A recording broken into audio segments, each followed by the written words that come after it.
Seated anterior delt press. This is a slightly different variation than your traditional dumbbell overhead press, so make sure you're paying attention to the cues.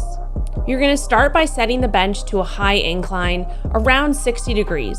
This is important because we're targeting the anterior delts in this specific exercise. The anterior delts are just the front of your shoulder, and so we want to make sure that we're setting the bench in a position where the anterior delts are actually pointing straight up to the ceiling.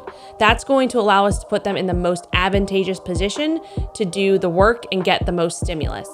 Once you have your bench set up, grab your dumbbells, and as you're pressing up, you want the dumbbells to be slightly in front of you, and think about driving your biceps towards your ears at the top of the movement.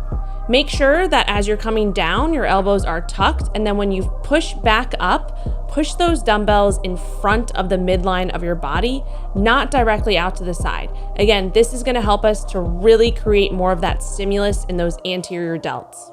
Control that lowering phase, but make sure that you're not losing tension at the bottom. Keep your wrists stacked above your elbows as you're pressing up over your head and coming down. This is important to keep your wrists healthy, especially as the weight gets heavier. If you're trying to build some nice round cap shoulders, I highly recommend trying this variation of the overhead press.